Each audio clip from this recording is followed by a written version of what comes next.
everyone, welcome back to my channel. My name's Helen and today I thought I would do my Eurovisionathon 2023 wrap up. I did a introduction video in which I talked about some of the books that I was going to read, and then I did a day one where I talked about that first week, what I was going to read that week, and then my plan was to do at least 3 other videos where I was going to talk about each week and what I was going to read for that week, and that didn't happen.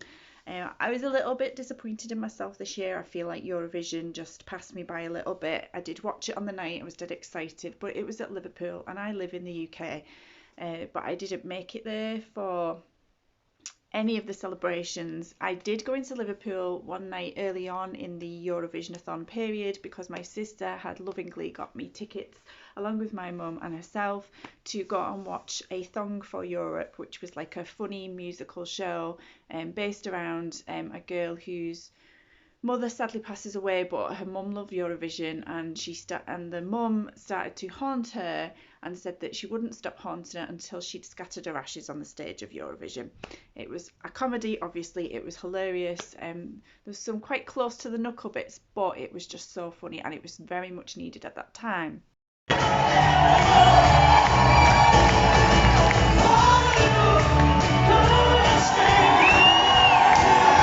Because another reason why I couldn't really come on and do videos was because I've been working non-stop at work. We've been short-staffed, so I've been doing a lot of extra hours. Sometimes I'm not getting my days off, so today is a very rare day off, and hopefully they will continue now because we've got more staff, and hopefully it will get better. So I am a little bit disappointed that I didn't get to Liverpool and to see all the, Eurovision Village and, all the things like that the libraries were doing about the Eurovision Read and things like that. However, I'm grateful that I had that night with my sister and my mum in Liverpool to watch that show.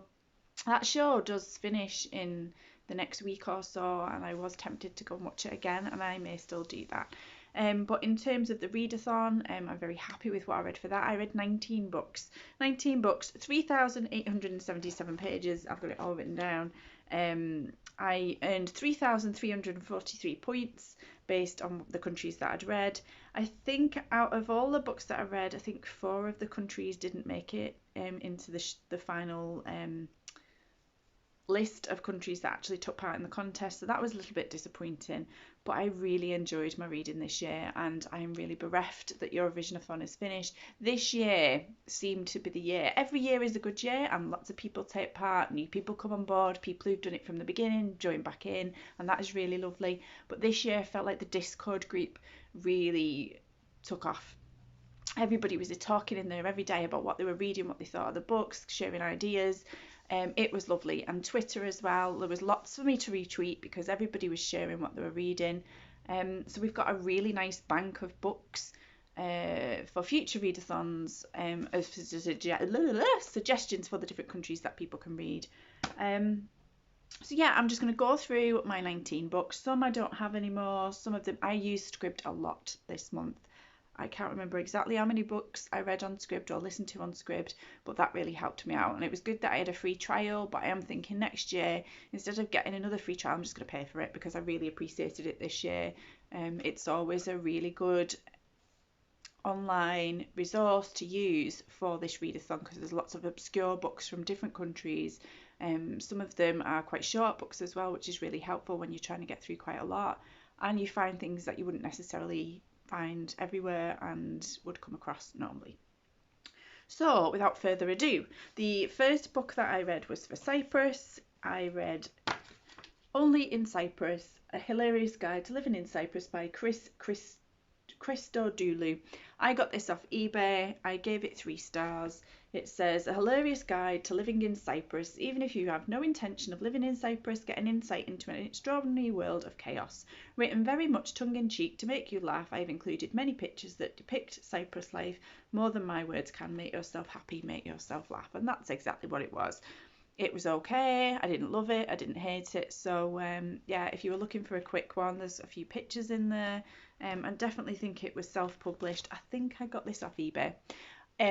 Just before the readathon started, maybe even in the month before the readathon started, I literally went on eBay and typed every country in, and I had a browse through books, and they were only like a couple of £1 each, so I just ordered a load and this was one of them. So yeah, that was my start. That first day I think I read 2.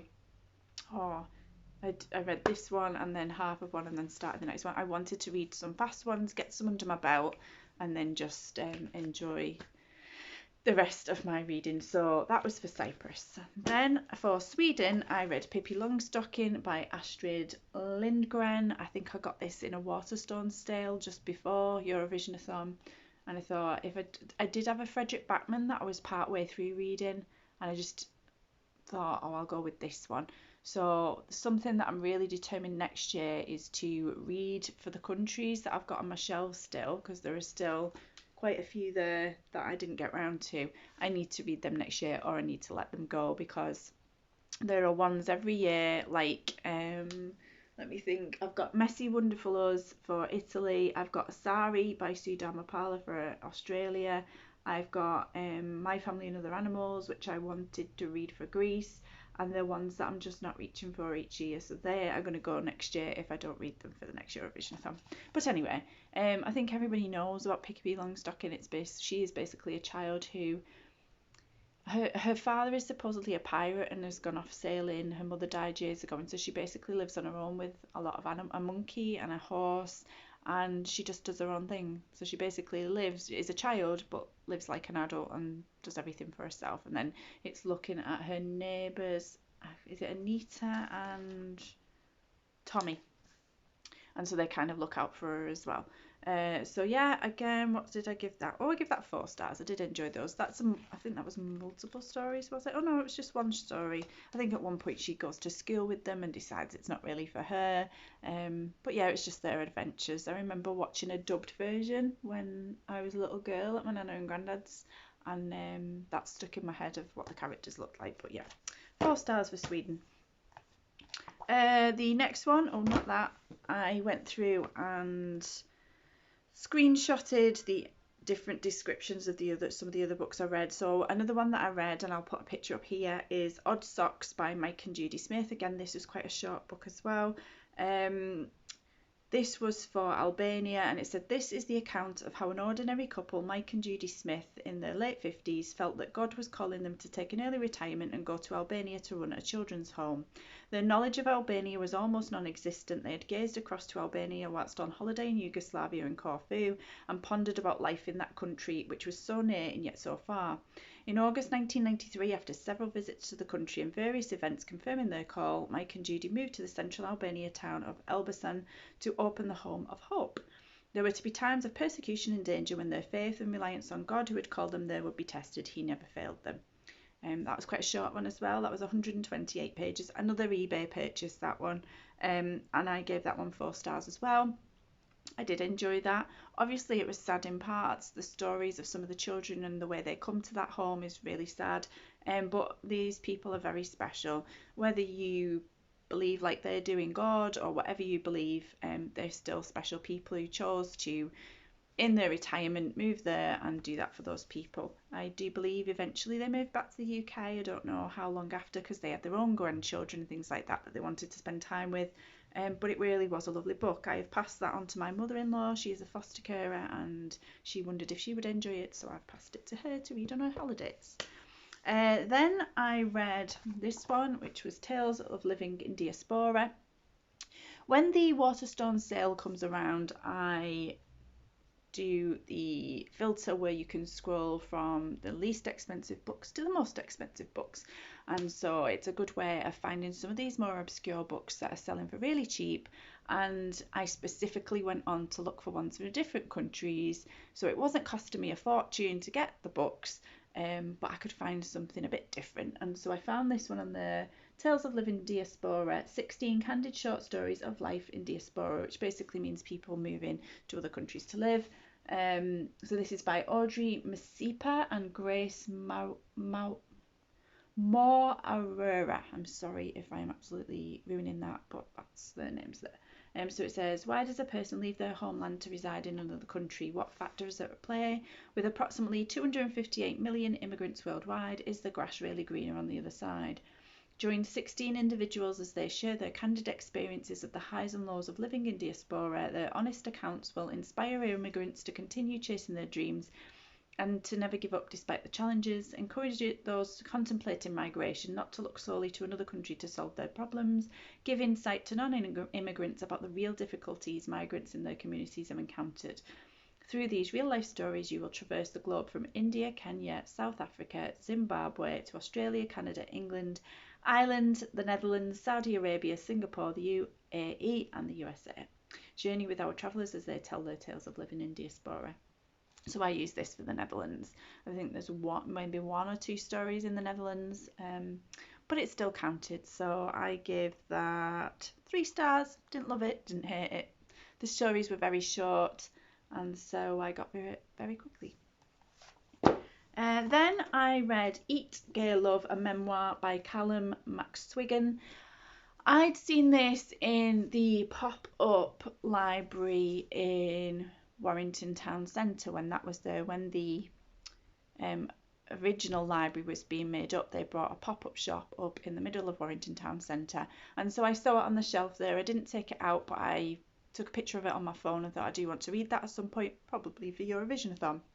And then when I went on onto eBay and started typing countries in, this travel book came up, so I ordered it off eBay. And when it came, it was a library book, an ex-library book from, let me see, Lancashire County Council in Preston. So it had obviously been taken off the shelves. I have had a look on their catalogue. This isn't registered there, so I wanted to check that somebody hadn't sent it into eBay or anything. Oh, it might have been Music Magpie I got it from. I can't remember. But I wanted to check that it wasn't still registered to them, because if it had been, I'd have just got it back to them and give it back. So no, it's an ex-library book. So it basically says, let me find out. Oh, I read this for Germany, by the way, but I do think he travelled to other places, so it's worth considering it for other countries too. In the spring of 2012, Callum McSwiggan finds himself alone and heartbroken after a relationship of 6 years comes to an end. Unsure of what to do next, he leaves the hometown he was known all his life to take up a job teaching English in Italy. What he doesn't know is that this would be the start of a journey that would take him across the globe, from a beautiful family home on the outskirts of Rome to the underground sex clubs of Berlin to the bustling streets of New Delhi and an animal sanctuary deep in the jungles of Thailand. As Callum gets to know the ups and downs of life on the road as a single gay man, he will meet people from all walks of life and every part of the rainbow. An Italian teenager struggling with a homophobic father, a trans woman navigating life in Thailand, a young HIV-positive man living on the streets of London, among many others. Their stories will show Callum not just the different challenges faced by LGBT plus people everywhere, but also in the face of incredible hardship and sorrow, the profound strength and joy that they all share. There are some wonderful drag queens in here. They look out for him in each place that he goes to. He finds a lot of pride events that he goes to as well, and you definitely get the sense of this, that he finds solace in being around his people, as he says. He finds his place by turning up where the pride events are and being really well looked after by some of the people that he feels connected with, and it's a really great story. I wasn't disappointed in it. I give it 4 stars, and like I say, I read it for Germany, but you could read it for other countries. Next, I read 928 Miles from Home. I got this half price just before the readathon started in Waterstones, originally $6.99, so I was really pleased with that. It's by Kim Slater, and I give this one 5 stars. I read it for Poland, if I haven't said that already. Callum Brooks has big dreams. One day he'll write movies, but all he really knows about is fending for himself at home and life on the estate. Nobody is interested in that. When his dad invites his new girlfriend and her son Sergei to move in, Callum's world begins to change. His mates don't like new people, so how's he supposed to explain that he's sharing a room with a kid from Poland? Trapped at home after an accident, Callum is forced to ask Sergei for help investigating a series of break-ins at the local community centre. But Callum can't help feeling that Sergei is hiding something. Maybe things do happen around here after all. So yeah, it basically starts where Callum is friends with people who've got quite what's the word? I've lost the word. I can't think of words today. Discriminatory views. and so they give this poor lad Sergei a really hard time, and he deals with it with such strength of character. But Callum is involved in that, and then, like it says, Sergei comes to live with him because he's actually the son of his dad's new girlfriend, and it's looking at those relationships and how they evolve over time and how they actually become really good friends. And so yeah, it's definitely worth a read. I gave it 5 stars because I really enjoyed it, and I'm hoping this would be one that eventually in time I will read with Sophie. And actually she might read it to me because she's getting into chapter books more and more every time we read. So there you go, Poland. Then I got this beautiful book called 50 Goddesses, Spirits and Saints and Other Female Figures Who Have Shaped Belief. It is the absolute gorgeous book. It's got a bright pink cover, and there are just gorgeous pictures inside. You can do UK, Greece, Italy. I used it for Greece, but the pictures are gorgeous. Yeah, I think I got it for, it's meant to be £18.99, and I got it for £5 in TK Maxx, and I love it in there. But as soon as I saw it and I saw that there were spirits and saints from different countries, I thought Eurovisionathon straight away. Yeah, I used it for Greece.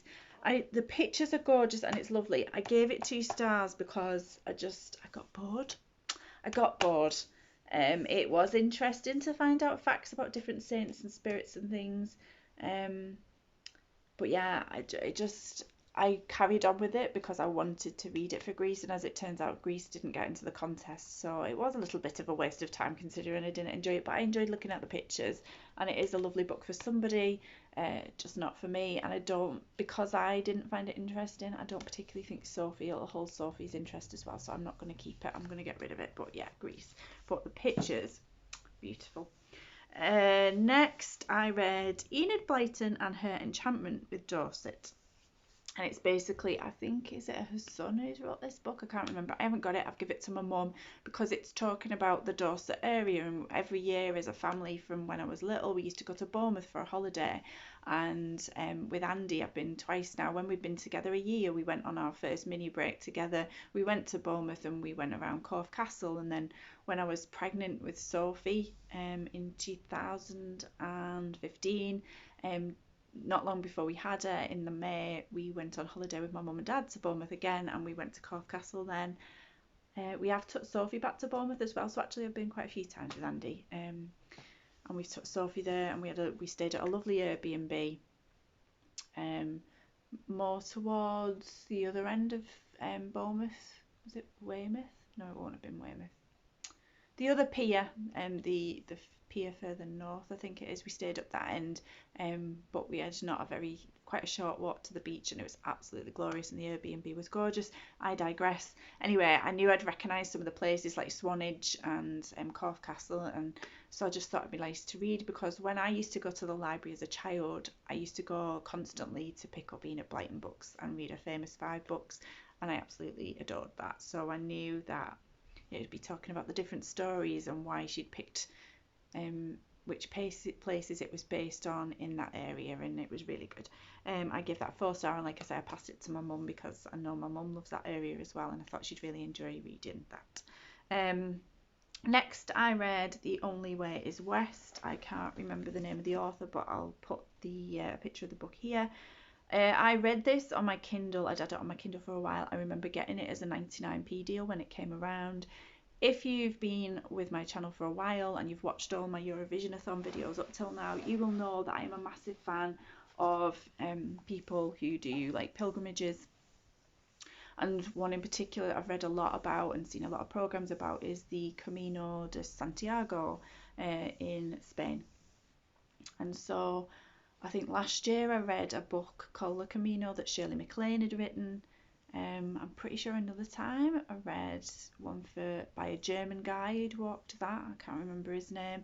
So I have read a few books, and I had this one, and I thought, yeah, I'm going to go for this because it's on my Kindle and I can get rid of that book off my Kindle, and it cost me 99p.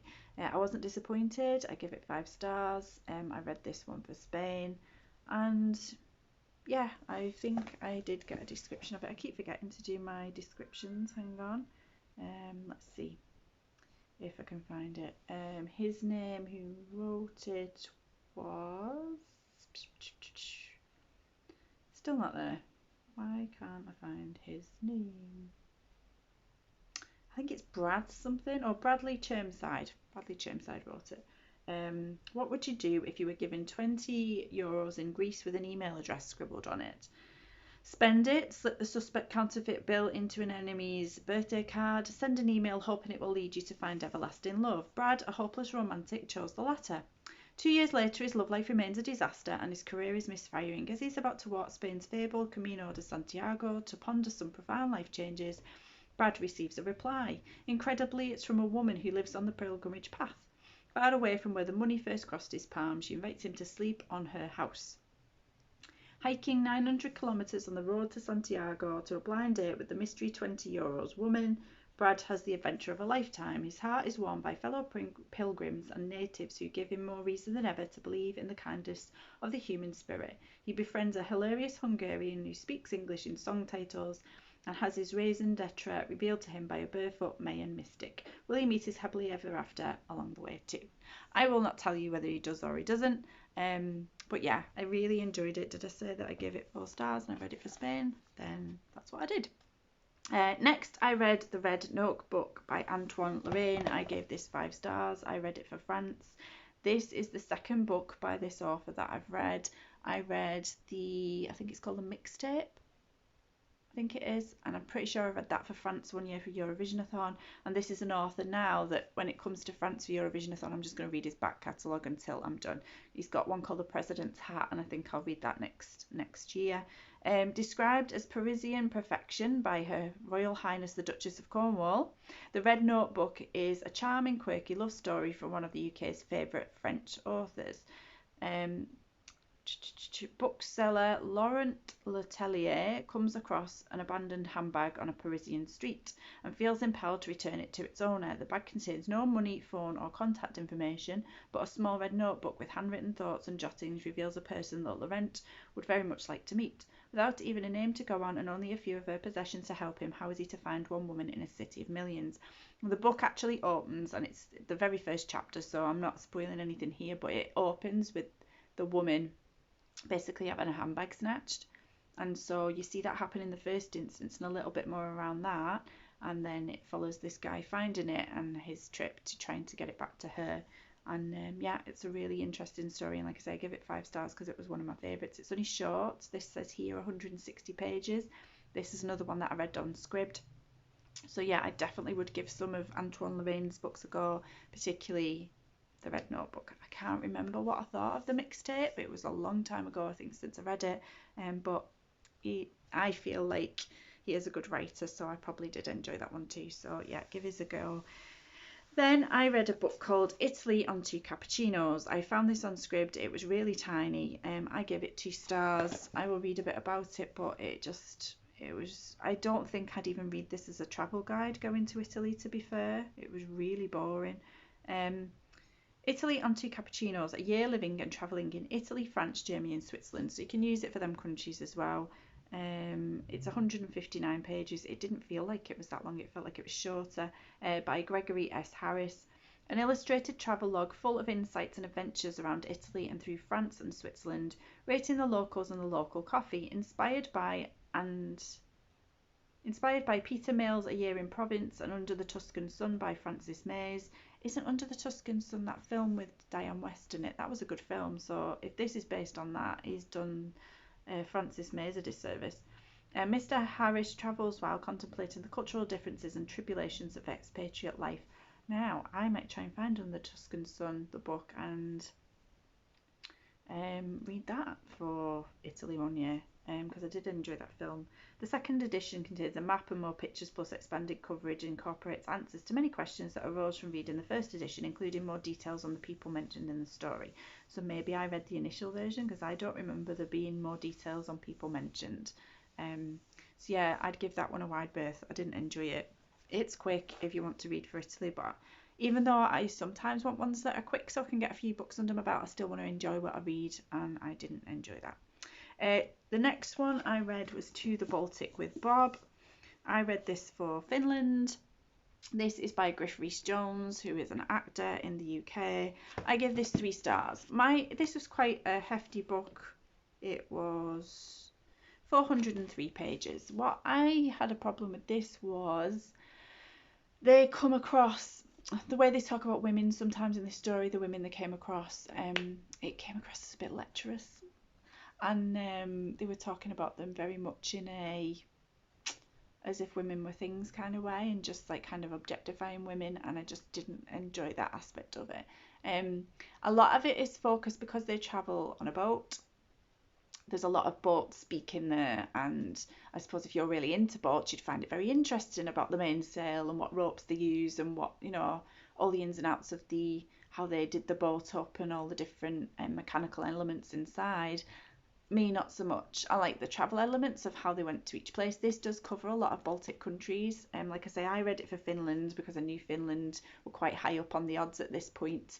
But there are other countries in there. Estonia was one of them, I remember.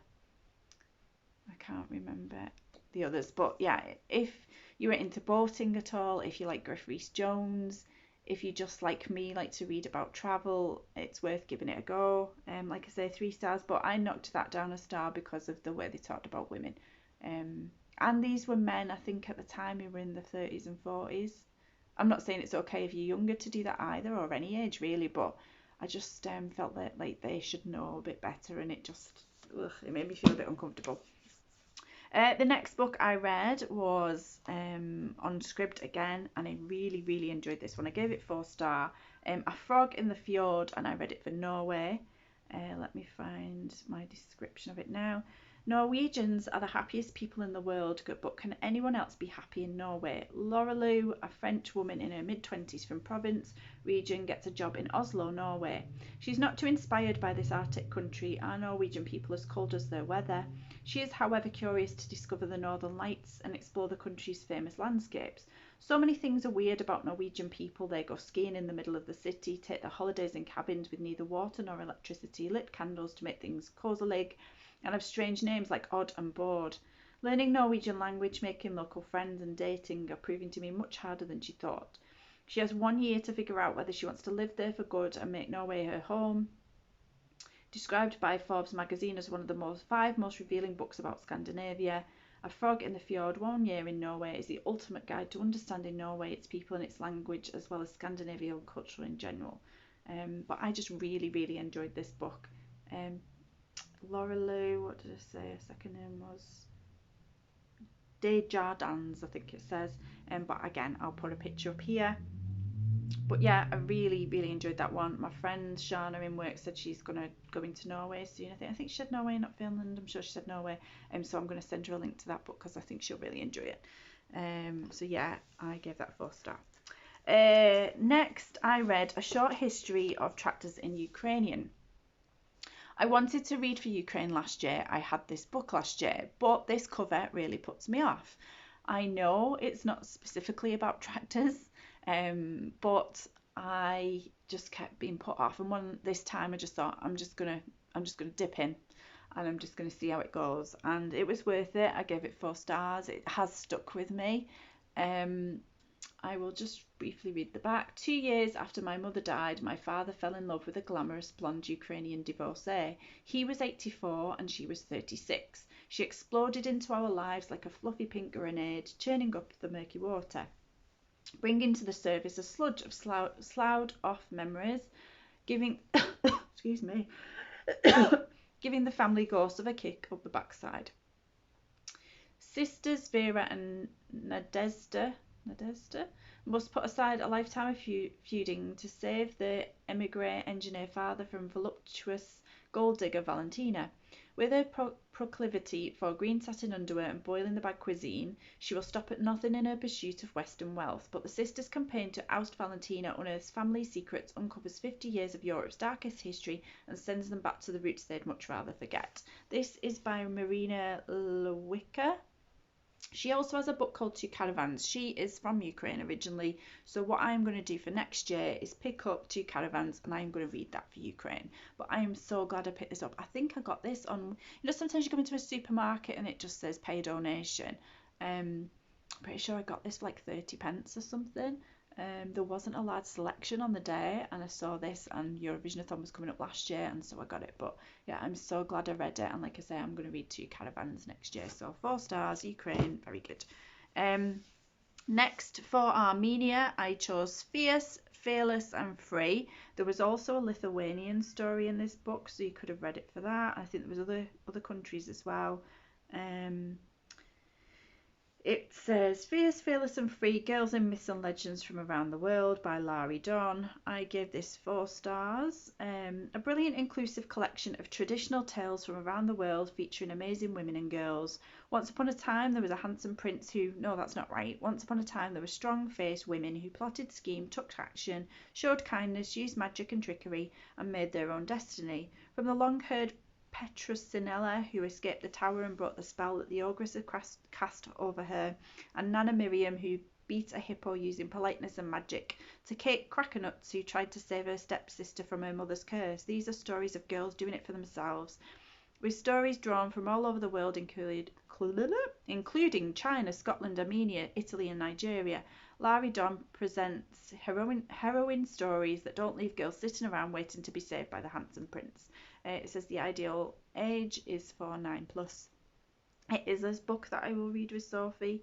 And there are selected pages on Amazon that you can look at. And so it does look like it shows a picture of each of the characters. I don't know if you can see that. But yeah, it was a nice book. I can't remember. 160 pages it says. So not too bad. And I had a really nice time with it. So yeah, 4 stars, Armenia. And that's what I read for that. Then I read for Moldova, The Sad Windows. I found this book on Scribd. I think it was meant to have a little bit of a horror element to it, and I was like, that might not be for me, but it was quite tame actually. It was by Jim Burke. I ended up I give it 2 stars because it was the writing was so simplistic to the point where I thought actually Sophie could have written this better. But it filled Moldova for me. It was a little bit interesting. It wasn't dreadful, otherwise it would have got 1 star. So I managed with it. But if you're wanting to tick off Moldova, because that's a country that there doesn't seem to be tons of books for, then there is an option. Then on the last few days of the readathon, I think on the Friday, was it Friday? On the Friday, was it Friday? Or was it the Thursday? Could have been the Thursday. I went to the library close to where I work and literally picked up last minute books. I think I picked 5 books off the shelves thinking, right, I need to fit some countries in. And so of the 5, this was the only one I read. I tried to start 2 of the other ones and didn't get through. So I'll just give you an example. I picked up Tracks by Robin Davidson for Australia. And on the day I started to read, I couldn't get into it, so I just stopped. I'm not saying I'll never try it, but I did like kind of a first chapter try and couldn't get into it. Then I went for The Cyclist Who Went Out in the Cold, Adventures Along the Iron Curtain Trail by Tim Moore. This features a lot of like Icelandic type countries. He goes through what looks like Finland, Estonia, Latvia, Lithuania. He goes through a lot of countries cycling. But again, I tried the first like few pages and just I didn't enjoy his writing style at all.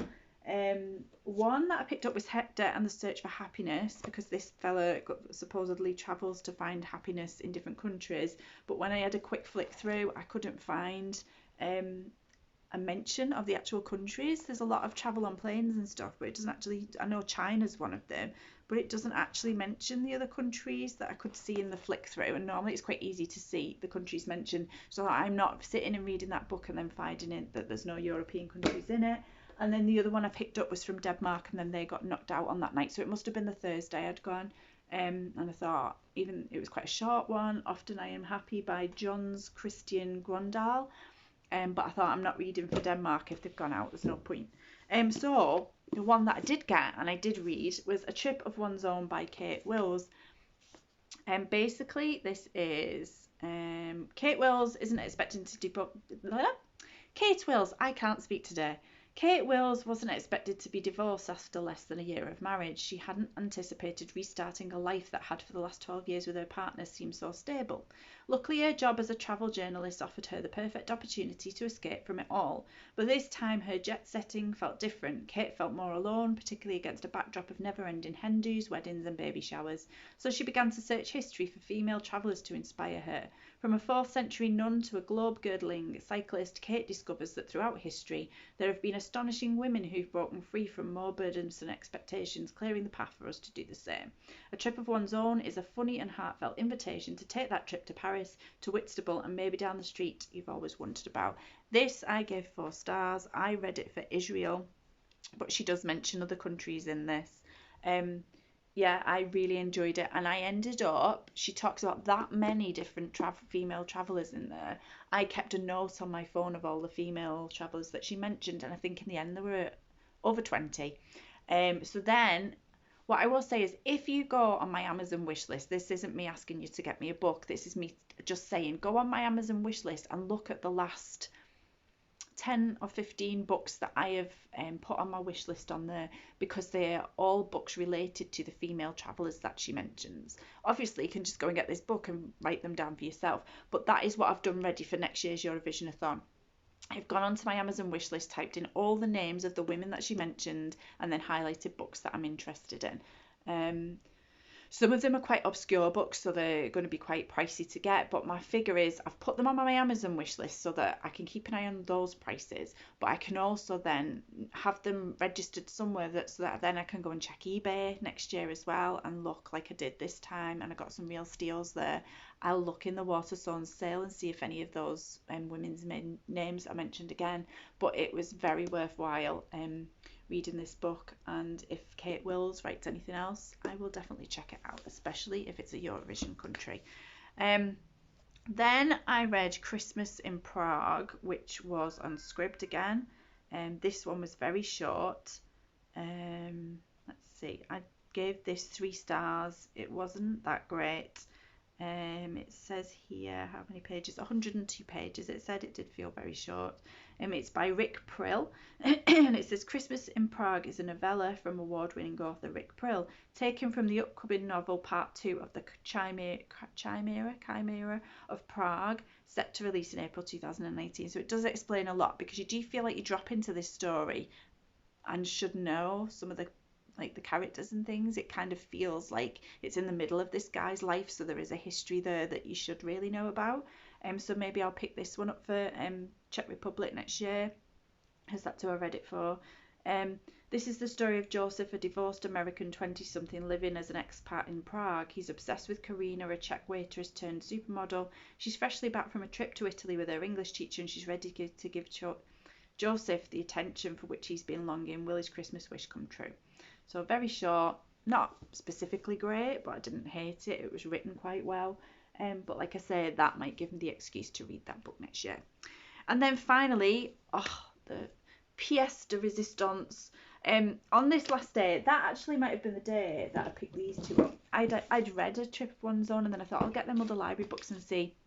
It was a sunny day in the garden on the day of the Eurovision Song Contest. So that Saturday morning, I was like, I want to fit another country in. So I picked this one up. It was adventurous to think that I could read this book that has very tiny writing in it, and by the time it came, as well as this one. But this had bigger writing, and I thought if I love it enough, I would literally sit in the garden and read in the sun all day. Didn't like either of them, so I was scrabbling on Scribd to find a country that I hadn't done yet of a book that I really fancied, and I found an absolute gem. I listened to it on audiobook. I normally can only listen to audiobooks on the most at 1.2 speed. I listened at some points to this book at 2.5 speed and still managed to understand. I think I had to keep taking it down to like 2.2 or something to really, I didn't want to miss any of it because I was really enjoying the book. It was called, why can't I find it? The Girl Who Left, from Croatia to the Cornfields, and it's by Deborah Gavranish, and she is the daughter of the main woman who this story is written about, and it's a true story. And I found a podcast episode, a Croatian well, it's not in Croatian, it's in English, but he gets people on the podcast who are from Croatia originally, and I've got stories about Croatia. Anyway, this daughter of this woman is on that podcast, and she talks specifically about this book. So I am going to go and listen to that when I get a chance, but it's on for like an hour. But it says, Maria lives in a small village on the idyllic island of Korčula off the coast near Split in the country now known as Croatia. At 18 years of age, she agrees to a proxy marriage to a 27-year-old sugarcane farmer in far north Queensland, who had left the village as a small child with his family in the 1920s. The couple do not know each other, having only exchanged photographs and a handful of letters, but this marriage is Maria's escape from a traumatised post-war Europe. Her childhood is scarred by constant fear with death and brutality stalking the island after it is occupied first by the Italian army and later by the Nazis. Maria's older sister joins the partisan rebels as a code breaker for General Tito, while Maria and her younger sister and father secretly help the partisans hiding in the hills with intelligence on the enemy. At one stage, her beloved father is taken by the Nazis, only to return at the end of the war grateful to be alive. Bitter ethnic battles accompany this war, and many from her village are tortured and killed. A life in Australia with a husband she does not know is a risk worth taking. She travels by ship to Australia along with hundreds of other young men and women seeking escape from poverty and despair in the old world to the promise of adventure, love and a better life. Finding herself sharing a farmhouse with a hostile father-in-law far removed from neighbours in the midst of cane fields in tropical Queensland was only bearable as she fell in love with her devoted husband. It is really good. I don't really like books that are set in the world wars. I don't take well to them, and so I was a little bit apprehensive, but I did really love this. So maybe that's a genre that I need to give more of a go to, because there has been a few recently that I've thought actually I quite enjoyed that. I'm always a bit of a sucker for a love story, but not like a really cheesy chick lit type love story, and there's a place for that. Don't get me wrong, I'm not judging, because in my 20s they're the only books that I tended to read, but now I want a bit more meat to my stories, and so this was like a love story. What I found interesting is I'd never heard of a proxy marriage. I didn't know these marriages went ahead, where basically this woman is in Croatia, the husband lives in Australia, used to live in Croatia, so wanted a Croatian wife, and so message was sent and this woman said, yeah, I'll do that, I want a better life. The marriage happened, but it's called a proxy wedding because his cousin on the wedding day stood in for him, so he isn't in the wedding pictures, the cousin is. And so yeah, she had the wedding with the cousin, then that marriage was deemed appropriate, and then she moved and then met her husband for the first time when she got over there. When they got over there, straight away they went on honeymoon. Her father-in-law picked her up from the airport, and he was a very gruff man, and that was a bit weird. So she was relieved when she met her husband, and he was a friendly person. They went on honeymoon together, and that's how they got to know each other. And then they had children, and yeah, it was a lovely story. And like I say, it's a true story, and I want to listen to the podcast and find out more about it. But this was my favourite book of the readathon, and I saved it till last, and I'm so glad that day that I didn't stick with a book that I didn't like, and that I kept looking on Scribd and I found this one, because it was an absolute beauty of a book. So if my 5-star reads, there were 3 of them, so there was that one, which is actually, it's above a 5-star because I just loved it that much. So The Girl Who Left, I read it for Croatia, but you can use it for Australia as well. But yeah, I give that 5 stars. I also gave 5 stars to the Poland one, so 928 Miles from Home by Kim Slater, and I gave 5 stars to The Red Notebook by Antoine Lorraine. So they're the 3 that I highly recommend, but I read some really good 4-star ones. These were 4 stars, so there is plenty here to be glad about and to be grateful for. And I think sometimes it's good to read the 2 stars and things, because one, you would think I won't read that author again, but it's also, it makes you grateful for those diamonds that you do find. So yeah, I will put a picture of the scoreboard here.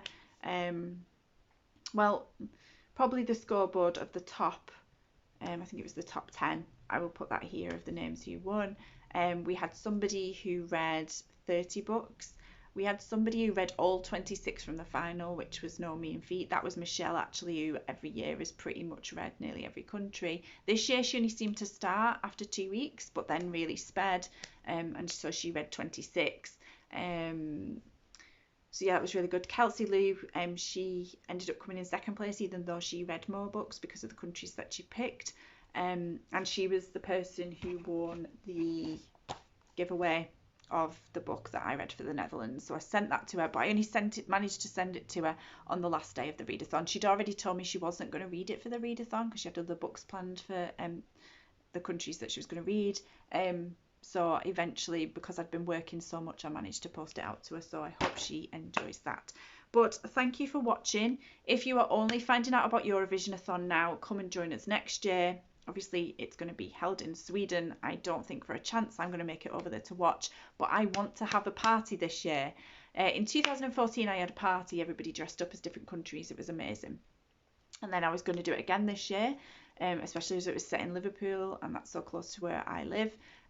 But Andy and Sophie were going the next day to watch Man United women in the FA Cup final at Wembley. And that was a massive deal for Andy because he's been a Man U fan all his life, and him and Sophie have now got this lovely joint hobby where they go and watch Man United women as often as they can. And so, you know, he'd bought them both t-shirts with the logo on for the team, and he'd bought her ribbons with Sophie's first trip to Wembley on it, and it was just a lovely special time for them. So there was no point me having a party that night, because Sophie and Andy had to get in bed earlier, so I didn't. My mum and dad still came round and we watched it together, but Sophie obviously had to go to bed before the end so that she could get up early at 5:45 the next day with Andy. And so a party wouldn't have been fair because she'd have just wanted to stay down here and she'd have been exhausted. So next year I'm hoping to have a party. Andy did say, what if Man United ladies get to the final again? And I certainly hope they do. But that year, Sophie is going to stay here with me and enjoy my hobby, which is Eurovision. And so we'll watch the whole show together and we'll have a party. And we'll just have to alternate like that between Man United ladies and Eurovisionathon. Because, yeah, this is my special thing. And I hope Sophie will be into it. If she's not and she wants to go to the Man United final, I'm not going to force her to stay here. But she seemed really into Eurovision that night, and it's the first year that she's been able to get involved in that as well and get excited about it. We all wrote our scores down and we had a sweep. I won the sweep. I wasn't that keen on the Sweden song, but it is the pain that I won £6 because we had a sweep and we all had multiple countries each, and Sweden won for me.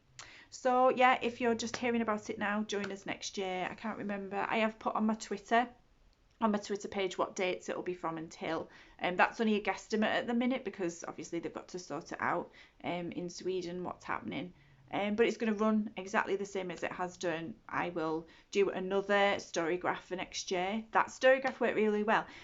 All in all, we had 42 people actually register any book at all. I was 7th on that leaderboard. I'm very happy with that. More people joined on but just didn't register the books. People joined the storygraph but didn't register the books either, so that, you know, you can go and have a look at the Eurovisionathon 2023 and see what people read there. I think on that Eurovisionathon 2023 storygraph there are 500 or odd books on there that people registered, so you've got plenty to go on there. Check out the Twitter, and it's going to run exactly the same way. The Discord will still be there. If you want to join the Discord and see what people said about it, message me, I'll send you the link. But yeah, come and join us next year, because there's loads of people who were saying that they would love there to be a Eurovision book contest on Twitter, and then people were saying there is one, there is that kind of thing. It's here, I'm here, we've been here for, next year will be our 5th year. So come and join us. We're always welcoming to new people. The more of us the merrier, the more books we can read, and how exciting. So at some point I think we read over 400 books. I can't remember the page count. I will try and put that on Twitter at some point when I get a chance. Thank you. Big shout out to my husband Andy, who did the spreadsheets for this again this year and kept everything on board. And so yeah, till next year. Thanks for watching, and bye bye.